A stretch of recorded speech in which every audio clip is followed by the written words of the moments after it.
Welcome to the Six for Sixers podcast. I am your host, Creek Creek. We got to win. We finally got to win.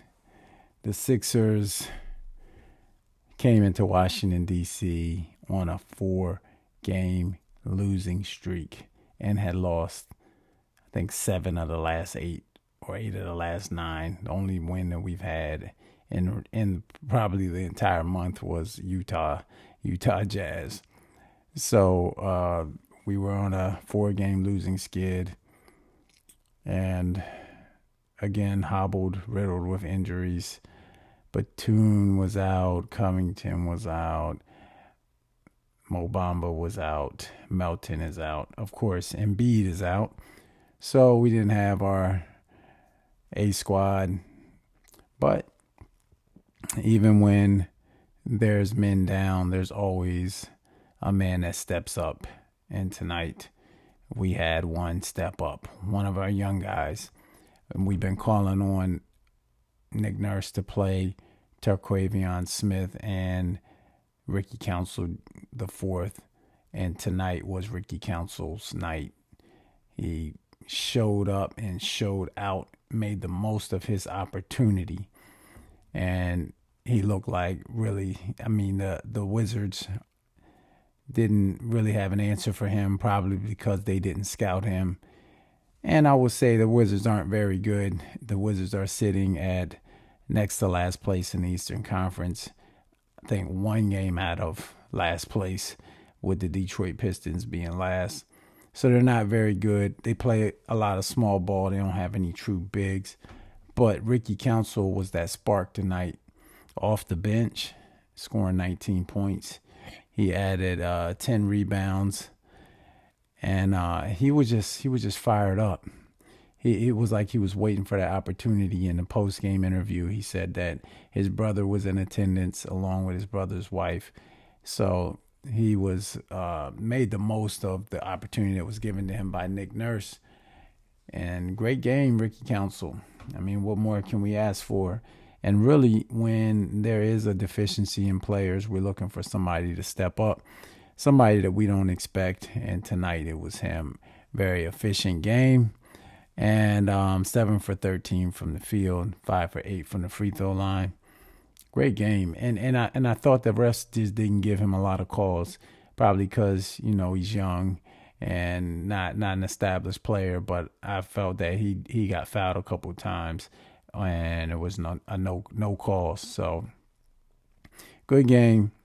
Hope that he can continue that momentum for us as we look forward to making the playoffs. Point number 2, Six for Sixers podcast is, oh man, Harris, where are you, my man? We need you. We don't have our number 1 scorer. And Harris, I've done a Six for Sixers about you specifically being the Swiss Army knife, being the guy that the Sixers need to step up for us to go deeper into the playoffs. And some games you're in there, and then other games like tonight just wasn't Harris's night.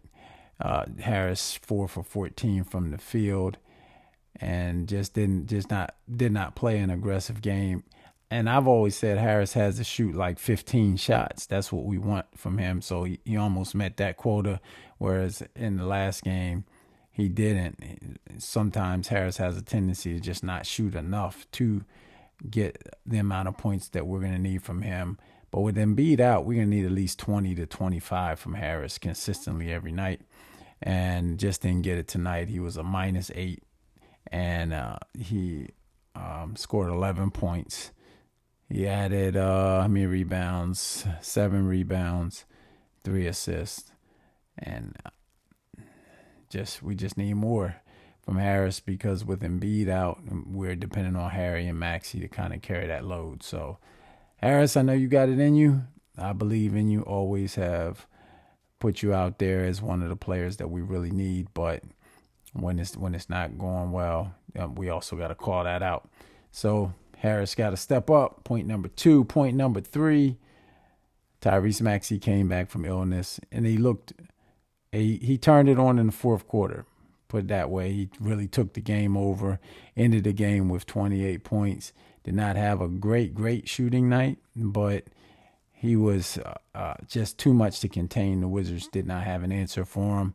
And Tyrese just gets to the basket so easily and effortlessly.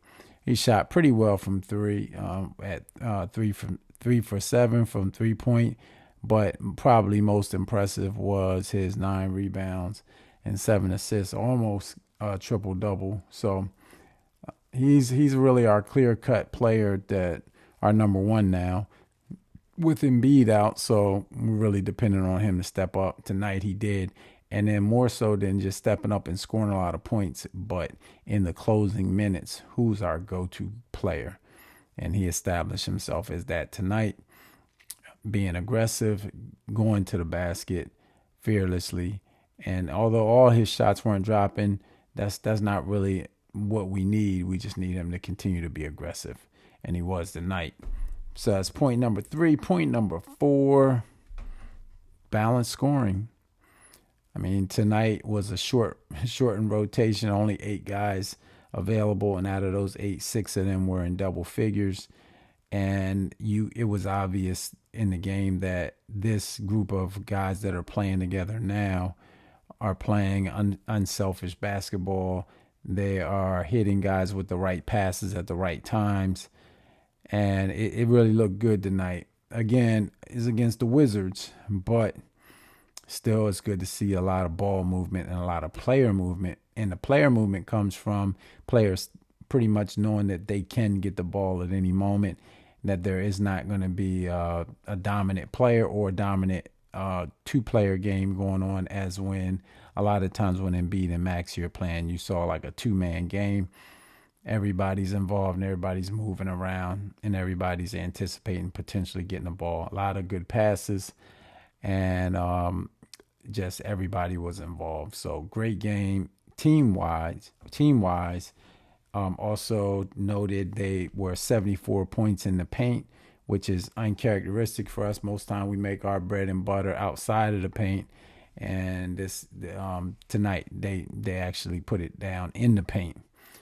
So that's my point number 4. Point number 5, Buddy Hield continues to work out for the Sixers. Great game overall. Buddy shot over 40% from 3-point, and he ended up with 23 points and 6 assists. And I think that's one of the most impressive stats, is that Buddy Hield is not really known as an assist guy. He's really known as a long-range sniper. He's not even really known for what he's done for us the past couple games, which is taking the ball to the hoop when he has the opportunity, making good passes, and scoring, and also scoring from outside. He's really showing his range of skills in Philly, and which is great for us, because when he came in, we were critical, and I was one that was critical on this podcast, because we have Maxey, Hield, Campaign, and we're going to get Melton back. We have Batum, all guys that seem to make their living on the perimeter, and with the exception of maybe Melton, he does take the ball inside a little bit to the basket, but we were joking that this is just going to be a 3-point shootout team, and Hield is proving that he also has other tricks in his bag that can help the team move forward. So great game, Buddy Hield, and made me a believer. We were talking about giving up Marcus Morris Sr. and how we really didn't want to do that, but it's working out. That trade is working out so far, and hopefully Hield can continue to be a leader. He definitely has a veteran presence on the team, and that's something that we desperately needed. So point number 5. And point number 6, shout out to Nick Nurse, because Nick Nurse is coaching in times that are, I won't say perilous, but they are difficult. The rotation changes every night. We don't know who's going to be available. We only person we know really for sure is like Embiid and Melton, and I guess Covington. But Batum has been in and out, and the other Mo Bamba was out tonight, but he was yesterday. He was in. He's suffering from some soreness in his knees, and so I guess they were low managing him back to back. He wasn't able to go tonight, but shout out to Nick Nurse for just coaching through that. And also shout out to Nick Nurse for giving those young guys an opportunity. Terquavion Smith yesterday had some prime time minutes. And then tonight, Ricky Council, the fourth, he made the most of his time. So I like seeing, I like a coach when that can get guys involved even when they're not the A or even on the B team. These guys came up from the G League, and I will say that I don't know if like Doc Rivers would have given guys like that an opportunity to play in a game like tonight, or like Terquavion Smith last night against Atlanta. I don't think Doc would have given guys like that a shot. I don't think they would have ever seen the floor. So no shots at Doc Rivers, but just there's different coaching style. I think Nick Nurse just tries to continue to keep fresh bodies, and then when he sees guys showing promise, he keeps them in the game. So I give shout out to Nick Nurse and the entire coaching staff just for mixing it up a little bit and coaching through some difficult times with injuries, and some guys have had personal problems and so forth. They've been in and out of the lineup. So clap your hands, everybody, for the Philadelphia 76ers.